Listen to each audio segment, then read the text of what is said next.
Hello, everyone. Welcome to my conversation today with Mark Guy. Today, we're going to discuss how communication, effective communication and storytelling can enhance your professional career. Mark is a TEDx speaker. He is a keynote speaker. He's also a professional coach and makes a living teaching people how to communicate better so they can enhance their career. Mark, thank you for coming on board. I really appreciate you taking the time to talk to us. Tell us just a little bit more about yourself. Rudy, I'm delighted to be here with everyone. And I am all those things you have said. I am an executive communication coach. I work with leaders, entrepreneurs, and business owners worldwide, helping them speak to internal audiences, external audiences about their business so they can talk about their ideas and about things, how they can serve their clients. And I am also had the great privilege to come from the Toastmasters world, been speaking professionally for last decade, and also a coach and a TEDx speaker as well.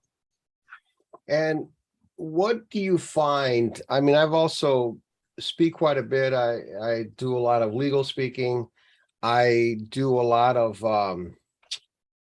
like you do, teaching. But what do you find is the biggest problem in people communicating? Well, we only have 1 hour, right? So, well, I know we can talk 5 days on this or longer. So, there's so many things we can point to, right? Right. I believe it's not what you say, it's what people hear. And you as a communicator of value, you always have to make sure that you structure your sequence of words, your stories, your presence, your body language, everything to serve a purpose.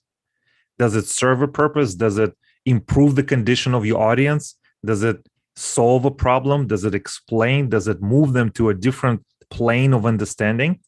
And I feel a lot of times that if you are great in your craft or in your profession, sometimes you take the lazy route, or sometimes you don't put in the work to understand whether you are being effective. And one of the biggest challenges that I have seen is lack of self-awareness. How do you show up in front of people? How do you show up on a microphone? How do you show up on a video? How do people perceive you as an authority, as a storyteller, as an effective communicator? And it's a big psychological fear for everyone to be self-aware, specifically how they communicate. People may not appreciate or like or even hate the sound of their voice. They may not appreciate how they look on camera or how they look in front of others. And that is a big challenge. It is entirely resides in your head. And that is probably one of the first ones. I live in a world, and I'm sure you do too, with incredible egos. And what I've seen is that people who are renowned experts in their field are unable to communicate because they think, well, I'm so smart. People just want to hear me because I'm so brilliant. And oftentimes you see great minds doing terrible jobs at presentation. And it's a muscle that you have to exercise, like training for the marathon. Absolutely. That's exactly right. And ego sometimes stands in the way of your professional growth. And I think ego is a protection mechanism, right? Because ego protects you from feedback. Sometimes feedback is harsh. Sometimes feedback is cutting. Sometimes it hurts. And I think we can take a position of the ego and say, I'm so good. I have done this work, or this is what I have created. And people just, line up and listen to me. The truth is, you have to put away the ego so you can enhance your professional, your growth. When you open up to feedback, most of the time, your ego will take a hit. It will. And people don't want to hear they did a terrible job, which brings me to my next point. I call it the perfection syndrome. People get nervous because they want their speech to be perfect. And there's no such thing as a perfect speech. You and I, as many speeches as we've done, I've had some bombs, or I've had situations where I said, oh my God, I shouldn't have said it that way. I should have said it this way.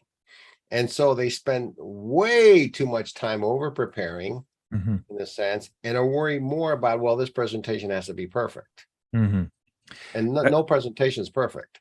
No presentation is perfect. What we must do is we must stay relentless. If your income or quality of your professional output is dependent on the quality of your words, on the quality of the way you communicate, you better believe it. Spend as much time learning the craft of presentations, public speaking, and relating to your audience. And you probably heard this famous quote. There's 3 speeches, right?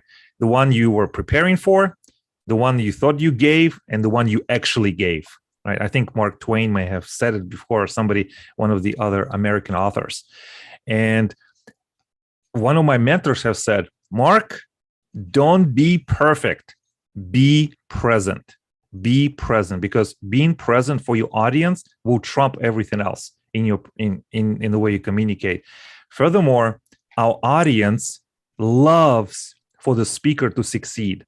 They want you to do well. They want you to lead them because you're naturally standing in front of them or leading them.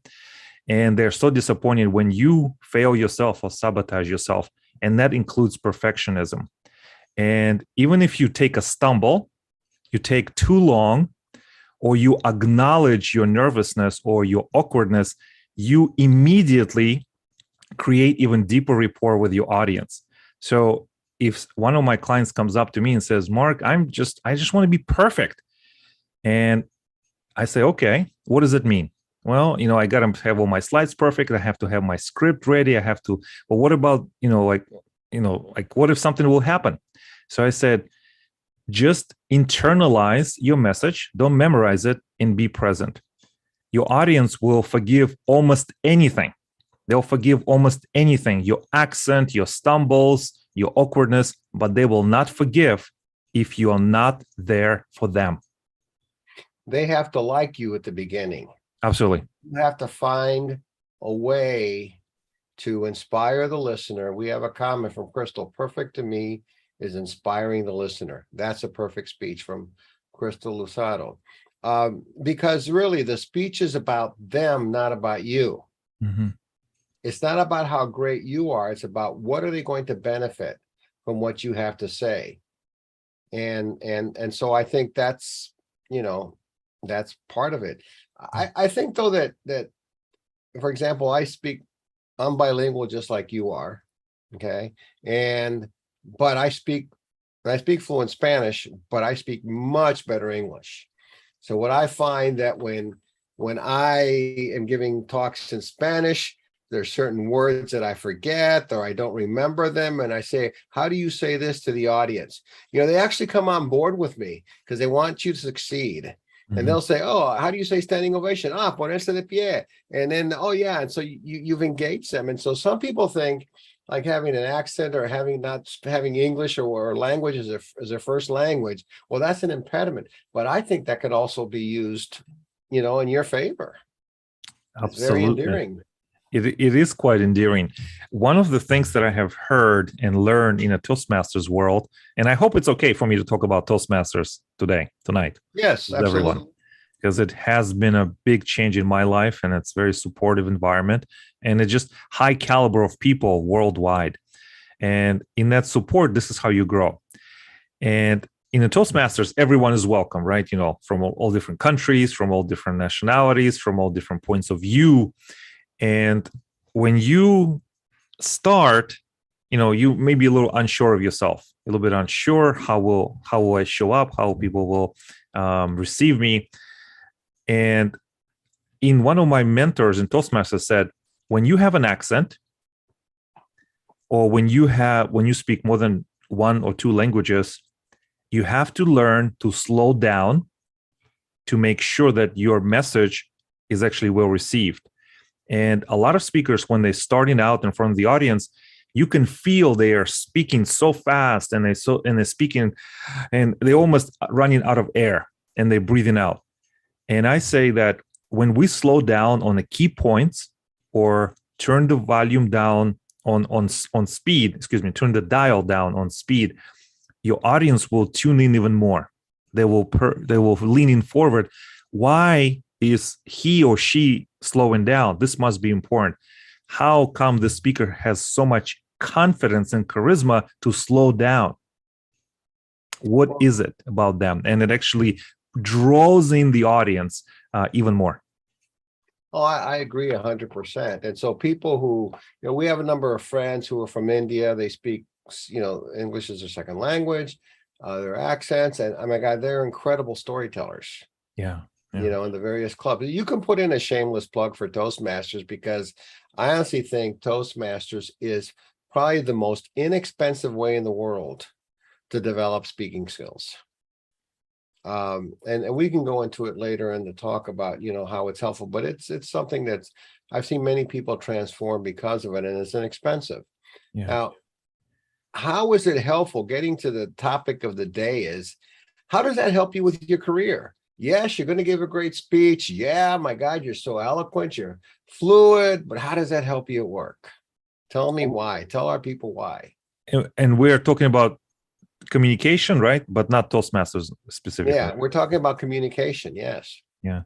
Well, when you rise up in your organization, whether you're technical track or management track, you will de facto have to speak in front of larger and larger audiences, right? In front of your peers, in front of your prospects, in front of your partners. And you may have great ideas, you may have great strategies, but if they live inside your head, and if you cannot persuade, present, and showcase what you've been thinking about, you'll be passed over. I think you'll be passed over in lieu of somebody who can communicate better. And I believe everyone who's listening now and in the future, perhaps they have felt maybe excluded, or they wanted to be sitting at the table where opportunities are, where access to resources are. And in order to claim your seat at the resources table, you have to speak with as much power and as much presence as you can, because you are discounting yourself if you don't invest in communication skills. You don't have access to you say, no, I don't want any opportunities. I don't want any resources. I'm just going to sit here quietly and do my work. I think it's a going backwards. But if you want to have access to opportunities, resources, and be where it's abundance of those type of opportunities, you have to learn how to present yourself and speak, because people will discount you. They will pass you over just because you're unable to communicate, and you may even have better ideas than them. Well, and the business world moves fast. There's an expression, you move at the speed of business. Mm-hmm. And so the communications have to be concise, have to be clear, and concrete. I mean, if your manager asks you, what is the percentage increase of profit for the next fiscal year? You can say, well, it's 10%. But if you start off with, well, you know what, I'm not sure, because we've got these factors and this and that, and your manager's still saying, okay, what's the answer? Mm-hmm. So when you don't communicate well, it makes people who are listening to you rather impatient, and they move on. They will run, and they'll shut you off. They'll move on and they shut you off. And that's not what we want. That's not what we want at all. We want our voices and ideas to be heard. And also on this point, when your manager asks you what was the increase in sales, over the year, last quarter, you also have to understand the context, how to present information, right? You want to give as much precision as you can, and not too much, not too little, just with the precision. And you will never get there if you don't practice. So if you are listening to this, or perhaps you want to forward this to somebody who needs this, wherever you are in your communication journey, you have to start and you have to fail, and you have to put yourself in this very uncomfortable place that you will not be really good at communication at first, or even presenting ideas, data, or anything in between. And your style may take some time to develop, and you have to give yourself time. Maybe do Toastmasters, maybe do with your team, maybe work with somebody who is qualified to help you, and really put yourself in a situation of vulnerability and accept, I don't know what I'm doing. Let me have a open mindset so I can make all the mistakes now where it's safe, or, at a low level. And so then when it counts, I am at my best. So the fact that you can communicate better, tell the story better, we'll talk about storytelling a little bit, inspires confidence in your supervisors, in your managers. They feel that you can do the job. Yeah, absolutely. Because that's actually an attribute of a leader, is the ability to communicate. You can't have people second guessing you all the time, right? You have to be clear and concise about your instructions to people you manage. And also, have you come across this American entrepreneur and investor, Darren Hardy? No. He is a great teacher, and quite a few insight that he was able to create over the years. In one of his modules, the way that he talks about, like a perfect year or strong year, he has a planner, and for every week of the year, every quarter. And he says, okay, in your work week, you may have one key presentation, or one key presentation in 2 weeks or that month. So for that key presentation, maybe 5 minutes, maybe 10 minutes, maybe 20 minutes. So all throughout the week, you don't have to, turn to 100% of your performance. But for that presentation, you have to show up at 110%, because that is the key. That is a big domino that's going to make fall and create all this opportunity. So you over prepare. You put yourself in the situations where your body unconsciously goes into unconsciously competent mode, and you own your stage. You speak within the flow. You're relaxed. You're fluid, because that one presentation could be a very significant one. I agree with you. We have a question from our LinkedIn audience, and that is, how do you work with supervisors that are not good communicators? So one of the things I ask is this: what is the objective of communication? And this may sound like a simple question, but I would like to ask, what is the objective? And I would like my client or whoever is in my class to take a pen or put it in their phone and write out, what is the objective of this communication? Is that to grow yourself, grow your team, help the company, grow your business, whatever it is? And that usually is the starting point that we can go, what is the real challenge here in communication? Because a lot of times when somebody comes out from the outside and says, you know what, you're doing this wrong, let's look at this, what is happening? The way that I approach this is a very collaborative and a very safe type of exploration. What is the objective of this communication? And then I shut up and I listen. And then based on that, we can develop a specific plan what to do next. Well, I think when you have a boss or you have a manager that's not a good communicator, then the burden shifts to you. The burden shift is that you have to be a good communicator to get the information out of him. Yeah. And what I recommend you do is you just ask questions until you get the answer. So when he or she gives instructions that aren't clear, don't be afraid to ask the questions. Yeah, don't be afraid. Yeah. They're clear to you. And there's a way you approach it is you can say, I'm having a hard time understanding you, or I'm not clear on this, but making it sound like, well, I just don't understand you. Oh, yeah.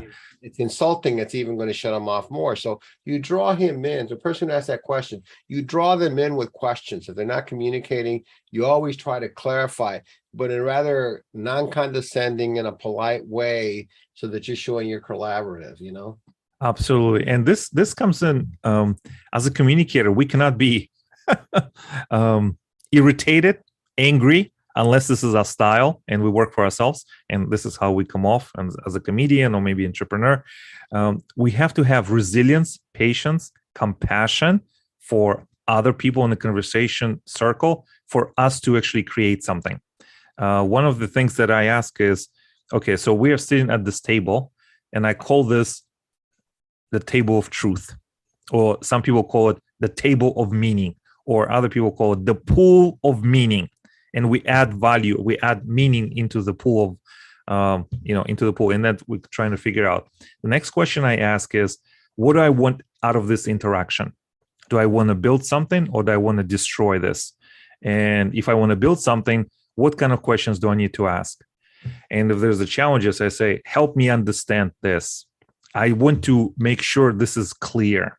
And while emotional language is almost required in irresistible storytelling, in this type of approach, you want to be an investigator type of questioning, but still compassionate without giving into your emotion or having a backhanded, insults or any kind of inappropriate language that would derail communication completely. Well, when you're communicating effectively, I think the thing we talked about the most is you inspire confidence in your supervisors, and that will lead to other opportunities within the company.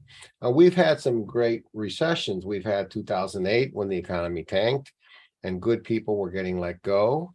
We had COVID where there were a number of layoffs. But what I found is the people who had a tendency to stay were people who always volunteered to do things, people who were thought of as being extremely efficient or effective in their world or their area. And some of those people I know that do that were effective communicators. When asked a question on the spot, they needed to be prepared. So part of communication is being concrete. If you don't know something, say, I don't know it. Mm-hmm. But don't try to invent a go around in circles and circles, because even a 10-year-old kid can spot if you're just. Absolutely. Absolutely. One of the things that one of my mentors have taught me early on, she said, specificity builds credibility. So be specific, be precise, and have economy of words that move the message forward. And I never forget it. Yes, I can write and I can speak in eloquent terms, but normally my default option is specificity builds credibility. And if you focus on that, that's a great foundation. I would like to say this. If you encounter somebody for the first time, or maybe 10th time, one of the very first impressions that somebody else has about you is they actually comes down to two questions. Number one, can I trust you? And number two, are you competent to deliver what you will do? So if you do not sound, if you cannot communicate competently, that person will quickly decide, quickly put you in a box, and may move on. And you have to work that much harder to get back into where you were originally. So every interaction, every meeting, every presentation, people ask this question: can I trust you? And are you competent? Exactly. But part of communication is also listening. Oh, yes, of course. You cannot communicate, but people forget about that. Yeah. Because people are so dead set on communicating their point that they don't take the time to listen. Yeah. I can remember when I managed an operation in Puerto Rico, I said to the manager, I'm going to give you a raise. How much do you want? He spent 10 minutes circling and circling and circling about ifs and buts or whatever. I said, What is it you want? I finally got a number out of him. I said, okay, you'll get your raise. I said, we could have saved 15 minutes if you'd have just told me what you wanted, because I was going to say yes to a reasonable range.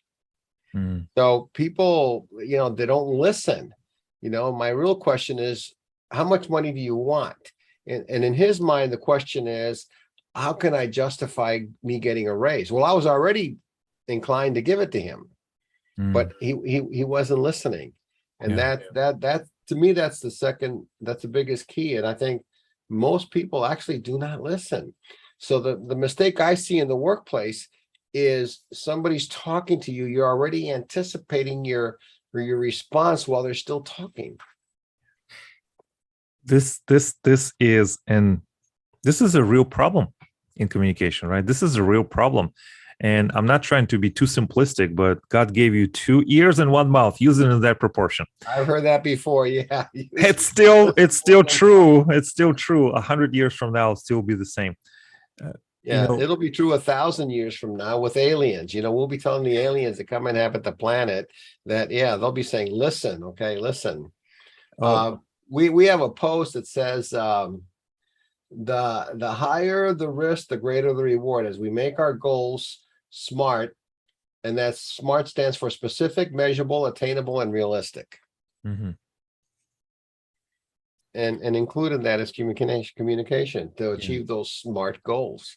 Yeah, I do want to share this with everyone. And if some of your audience is in a sales related or direct sales, or if sales is part of their output or how it's measured for their teams and for themselves, one of the biggest aha moments and switches that helped me to listen more was the sales mentor. And he said, when you ask a question,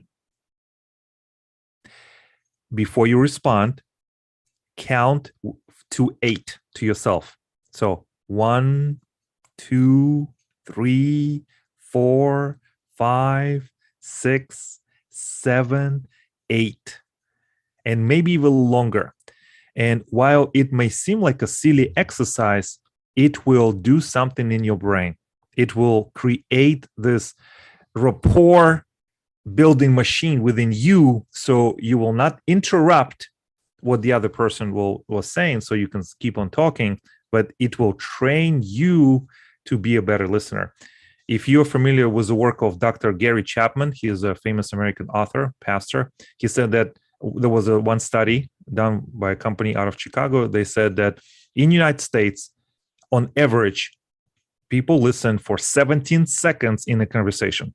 17 seconds. And it's not to repeat what the other person have just said. It is so they can get back in the conversation and keep on talking. Exactly. We have another question. It's advice for those younger folks that maybe don't feel their voice is being heard, as they are the younger in the room, and how to work on that. What a beautiful question. Thank you. Whoever asked that, this is such a great question. Okay. Number one, thank you for having the boldness and courage to ask it, because it's real. And when I work with teams, and sometimes a supervisor or an executive or vice president is in the room, and a lot of the maybe project manager or account managers come together, and they are brilliant. They may be 3, 4, 5 years out of school, maybe out of graduate school as well. And they say to themselves, I am the youngest person in this team, in this account. And I feel that this is a burden. This is a disadvantage. The first thing I tell them is, this is how you see it. You have value. You would not be here if you didn't have expertise and tremendous contribution to this project, to this team. So whatever you tell yourself, it is something within your own brain. This is something within your own excuse system. Second is, if you want to be taken seriously and grow as a communicator, you have to become more self-aware. How do you become more self-aware? You have to put yourself into the furnace of uncomfortable feedback, whether that's through video, through the coach, or through the training program where you can see yourself and understand and fully embrace how you really perceived by your audience. And those things, I would start with that. But there's a strategy to that, Mark, because in the legal world where I work, Yeah. you have senior partners and you have associates. And sometimes the attitude is, you're here to listen because you don't know anything. Okay. So what you have to do is impress the attorney beforehand that you know what you're talking about. So when you're in that presentation, he's going to let you talk. So you may say, oh, Mr. Senior Partner, I just did this little write-up on this issue that I think the client may ask. And A, that impresses the person, and B, he may be in a position to say, well, listen, my associate Rudy will discuss that with you. Now, what I do personally, because I like to enable young people, I will ask point blank the associate, what do you think? And a couple of times the senior partner starts to talk, excuse me, but I want to hear from the associate. I want to hear what he or she has to say. Yeah. So as a client, I empower them, but that's a great question, because you feel that I'm really not qualified to talk. Now, keep in mind that when you talk and you're young, you better be prepared. You better know what it is you're talking about, because that's how you're going to impress your boss. Don't talk just for the sake of talking. So that's the issue. Be prepared. I have a different point of view in some cases, Mark. When I'm in meeting with business people and they know more about business, I tend to listen more, because I don't opine on something I'm not familiar with. Yeah. When I get asked the legal consequences, but I wouldn't opine on them, because they're going to say, you're the lawyer. What do you know? What do you know about business? Well, and I managed operations, but I know my place at that meeting. So knowing your place at that meeting does help. And then measuring the amount of communication I think is a good way to start. Even if it's just a few words, as you get into the meeting, you'll be able to say more and more and more, but you have to have that confidence inspired beforehand. Oh, absolutely. I'm glad you brought this up. So while I did not say it, this is a price of admission, right? If you're invited to speak and work, you better be prepared. This is not even for me to mention. This is like, okay, it's like opening the door. It's like, putting on the suit or something. It's you better be prepared. You have to know things in and out. The other thing I want to say is the biggest critic that we'll ever encounter ever in our life lives in our own head. For a lot of people, and they may be experts, subject matter experts, and rock stars in their niches and industries and their fields. But a lot of times there's this perfectionism or this fear of being judged, of being discounted, being ignored, and also self-judgment. And that is real.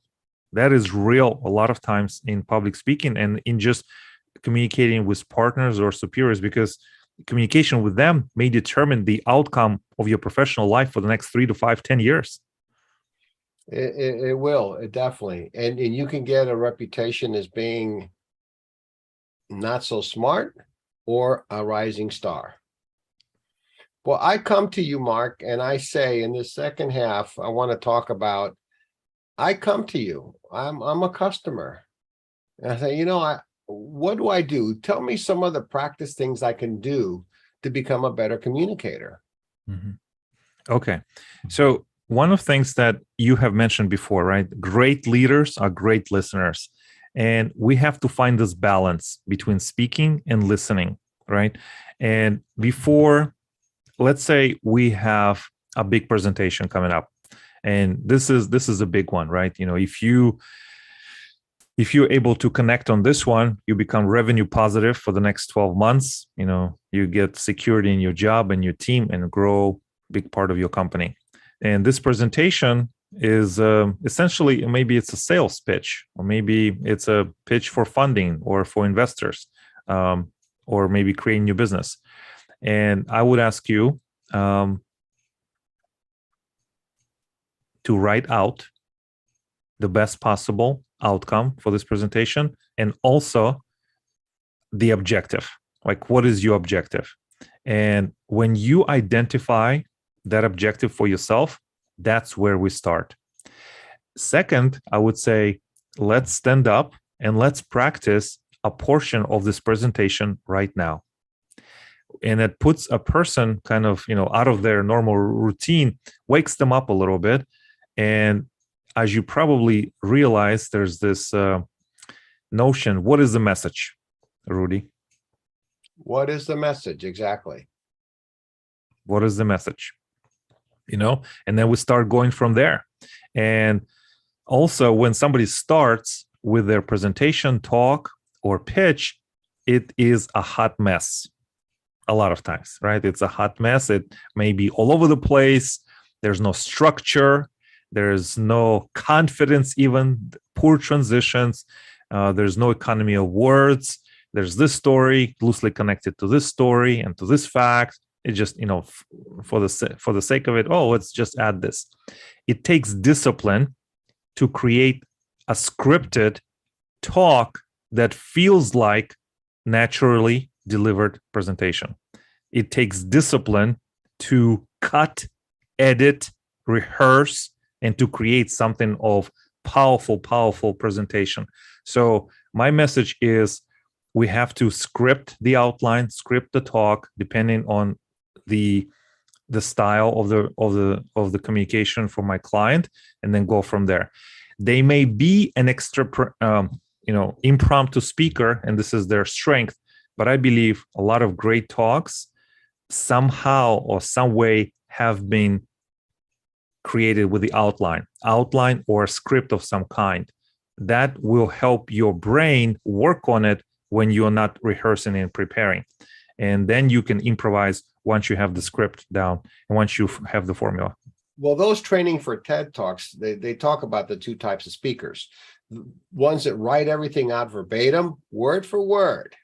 Mm-hmm. And they know it so well, and they've recited it 30 times, and it goes natural. And then those who have outlines and just really ad-lib with the crowd. And when I say they're ad-libbing, I mean, they know the material, they're prepared for the material, they still have the objective, they know what they say, they know what they want to say, but they allow for flexibility in how they say it. There's a key difference. Yeah. I tend to be that speaker. I find that when I did my first TED Talk and I tried to write it out, in my mind, it was a disaster. So I hit the bullet points and I went from there. Yeah. But it really depends on your personal style.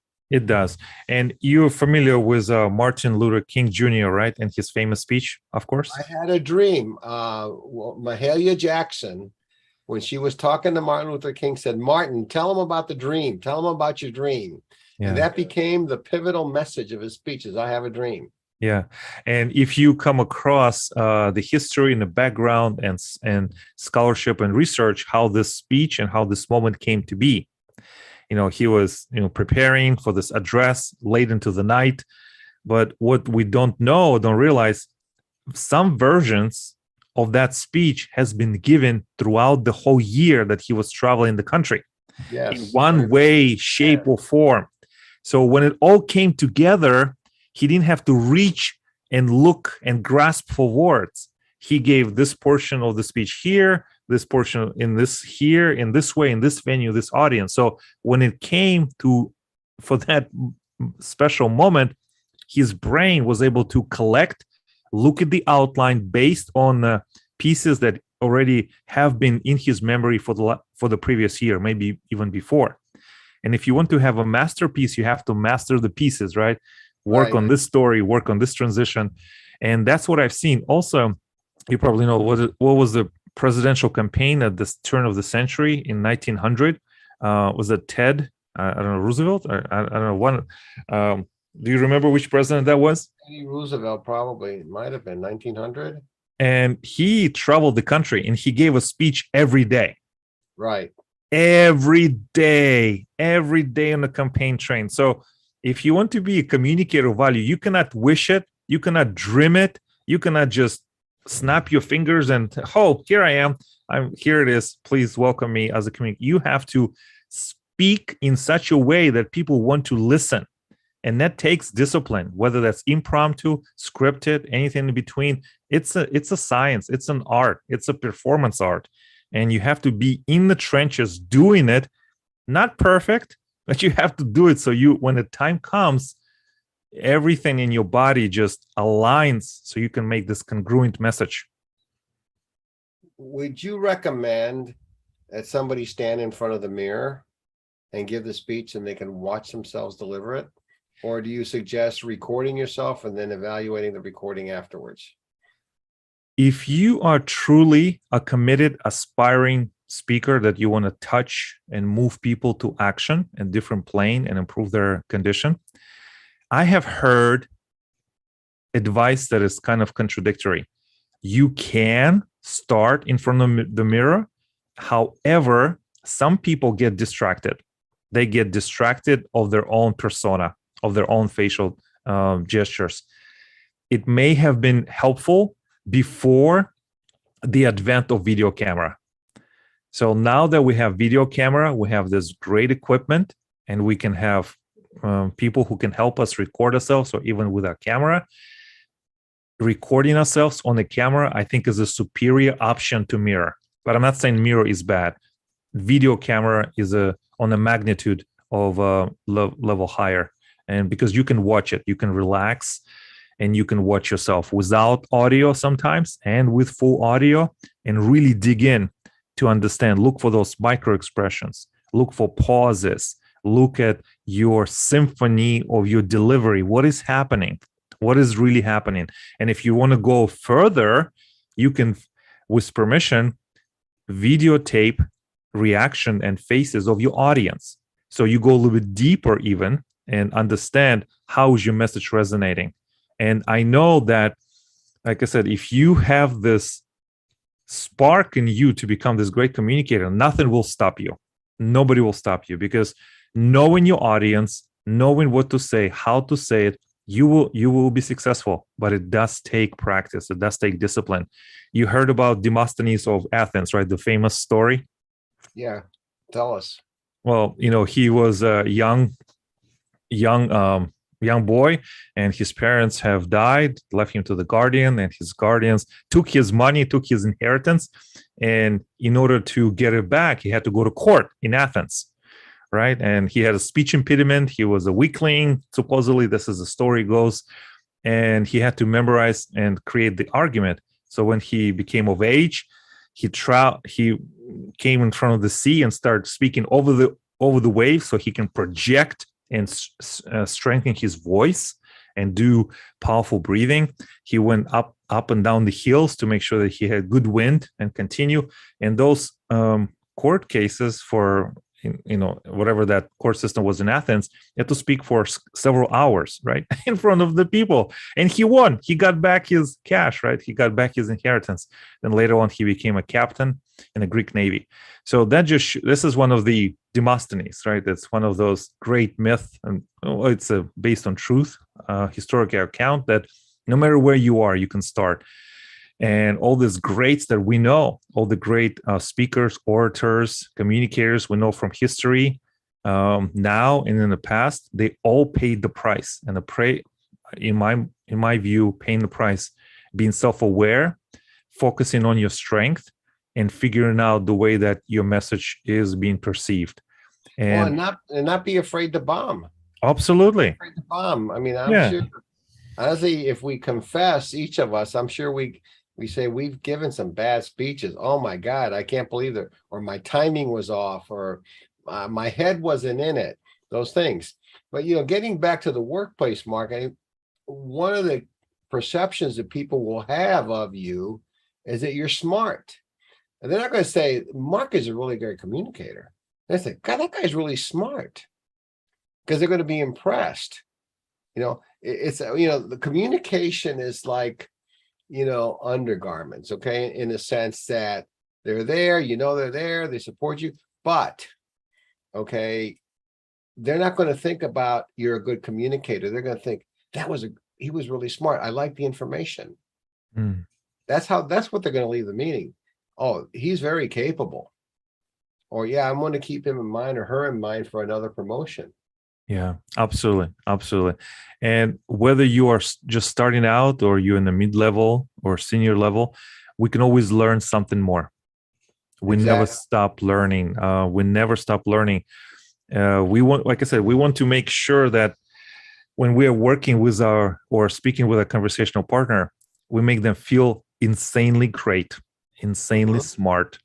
And, whether you like his politics or not, the former ex-president, he's saying, I really feel you, right? He was listening, speaking to somebody, and he made the conversational partner feel like they're the only person in the world. Exactly. Well, McCarthy was, he was the guy who started the communist craze. He was a great communicator.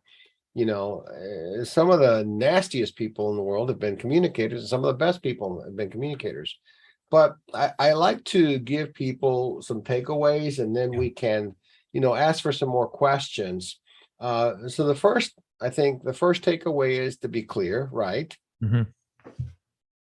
You said also let's start first. The first is have the objective.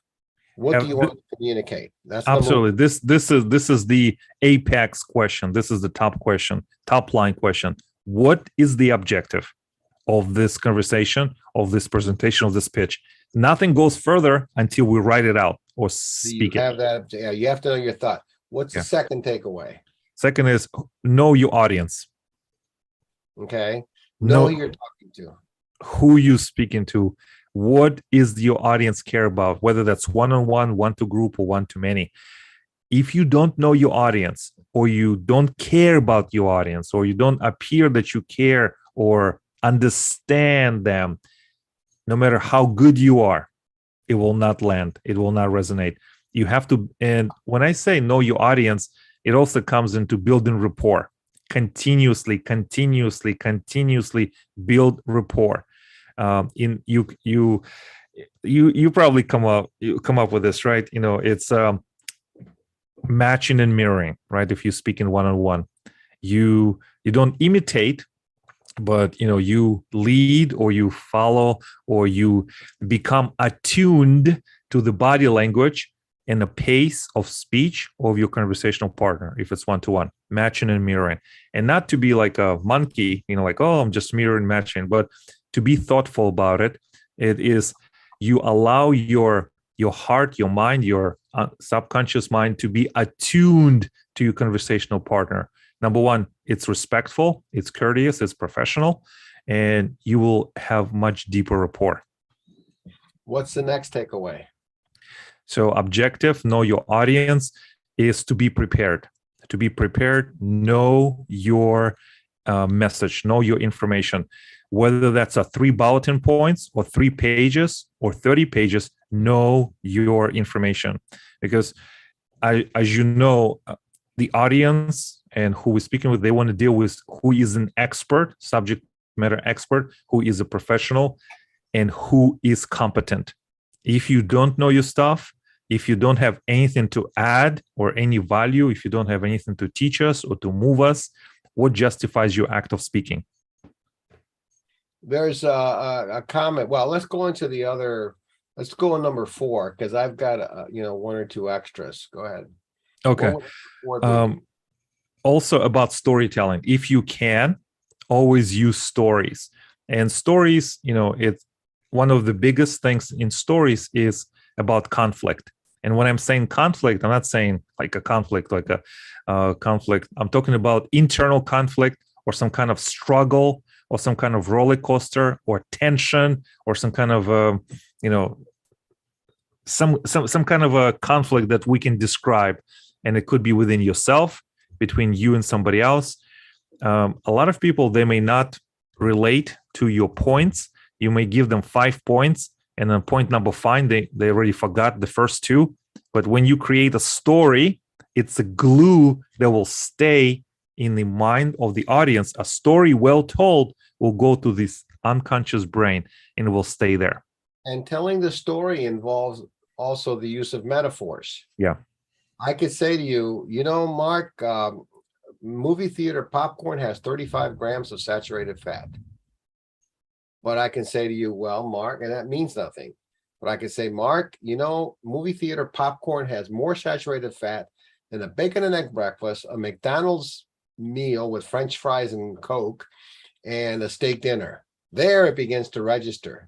Like, So, really? I've been yeah, eating popcorn my life. This is what happened to yeah, me. don't eat popcorn at the movie theater. But that's the story. I mean, that's what sticks. And so those metaphors and stories stick.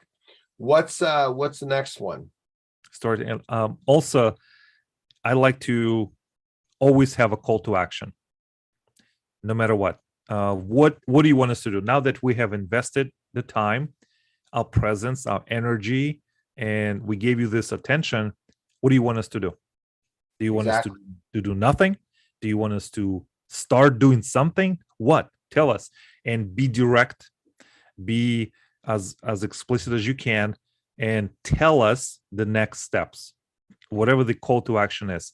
It could just be as simple as, get up and give me innovation or whatever it is, or don't forget to submit a survey, or something could be more involved.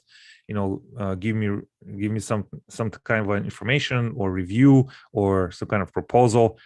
Call to action, I think, is something that a lot of speakers may forget or neglect, and I think it's a big mistake. I would modify call to action. I mean, I agree wholeheartedly with you, but what do I want the audience to take away? Because it may not necessarily be a call to action, but it may be the message I want delivered. What's my key message? And if the message is you want them to take action, like in a political speech, or you want to motivate people at work, that's where you're going to want to have the call to action. Where I say, I'm doing this presentation, this is what you need to do. But I think also, what are they going to take away from that is another, what I would add to that. Absolutely. Also, when you think with the end in mind, begin with the end in mind, right? With the 7 habits of highly effective people from Mr. Covey, it still resonates. When you are forced and disciplined enough to think in terms of call to action, you become disciplined with your examples, your metaphors, your anecdotes, your case studies, your data. Everything serves, well, not everything, but a lot of it points to that call to action, and it makes you disciplined as a speaker. I don't know if you can hear the thunder and lightning, but it's thundering and lightning here in Jacksonville. I don't know if you hear it, if it's raining at your end, because we're both in Jacksonville. I would add another one, and it's really a TED principle, and it is you have to be like a basket weaver. So you have the beginning idea, you have the points in the middle, and then it's weaving it into a coherent story that gets to the end is what you want them to see. Okay. Yeah, absolutely. Invite your audience into the journey, whether it's one-to-one, one-to group, one-to-many. Make sure that it's not just you are the hero, but act perhaps as a guide. Don't be this. You're the conductor, like an orchestra. Yeah, you're the conductor, but make sure the audience has a front row seat inside your story. Invite them into the story. Invite them into the message. Make sure they're always connected, so they can feel like they're right there with you. So use that type of language.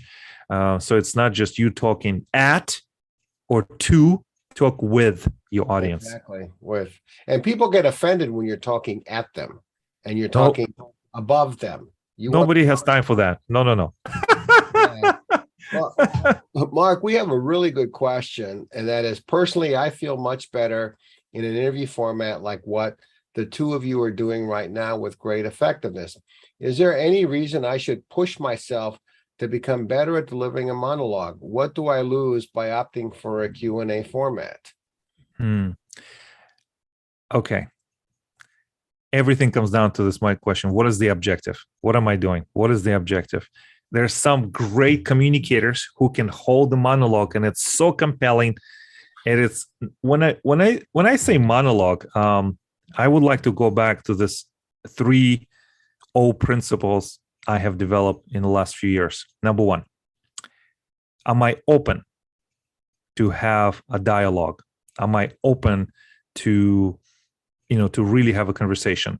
Or if it's a monologue, if I'm talking to the camera or I'm talking on stage, how can I make it conversational so it does not appear like it's a monologue? It's actually, it is conversational, truly conversational, because this is a style that is very appropriate and relevant to how we communicate right now all over the world. Am I open to have a dialogue? And if it's just you, how can I make it conversational? Second is, what is my objective? And third is, what is my offstage beat? Have you been to theater lately, Rudy? Not since the pandemic. All Well, right. I've been Well, to a movie theater, but not, a so concert or something like that. so one of the things is, if you've been to the movie theater, actor, actress, before they get on stage, they recall an emotion. They recall a feeling they want to bring into the scene. So when you have to speak either on camera or on stage, make sure that you have that emotion front and center. So we will feel it, because I feel that all speaking, all communication, and speaking specifically is energy exchange. So whether that's interview, just like we're doing now, whether that's pre-recorded video, what is the energy that I'm exchanging with my viewer, with my listener, with my audience?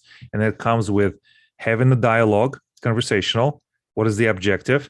To be open, and what kind of emotion I want to bring. Because a lot of people, as you know, they may feel there's a lot of arrogance, entitlement, overconfidence. And I say that if you have a focused emotion, you become irresistible, because focused emotion is pathway to charismatic communication. Well, I mean, to wind up, I would say, to the person who asked this question, he said, what do I lose by opting for a Q&A format? Well, I think when you learn and become proficient in doing the monologue, I think it makes you better in the Q&A format. It does. Right? Because even a QA format is a manner of delivery. And what the monologue teaches you is a manner in which you deliver the Q&A. I mean, you have to, you can't just, how do I want to say this? Now, I'm a communicator trying to find words, but it's part of the skill set. You don't just limit yourself to Q&A, because whatever you do outside of that Q&A will only make the Q&A better, in my opinion. Absolutely.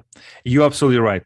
We cannot just say, oh, I just record videos. If you really want to be as diverse and as skilled, you have to humble yourself and put yourself in situations where you're not so great, so you can elevate all your skills better, whatever your primary mode of communication. So you also, in a Q&A, I believe that because of the dynamic in a conversation, a lot of times you get to know the real person. You get to know who they are, what they are on a deeper level, and much faster. Exactly. Well, I normally plan these things for a half hour, but we end up having such a good time that we go into the hour, Wow. And I think at this point, would you want to provide in the chat a link of how people can get a hold of you if they want some help, Yeah, absolutely. I'll type in my email address, or I'm on LinkedIn and Facebook as well, Mark Guy, and I'm easily found. And my best way to reach me is mark@markguy.com. And Mark, you do this full time. Yes. This is your occupation. Yes. And Mark is if you want to look at his TED Talks, he's an incredible speaker. He basically he was a front runner in a world speech competition. Very, very effective speaker. I encourage you to watch him. Thank you. I think I'm going to now. Everyone, thank you for joining us. I am going to stop the live stream.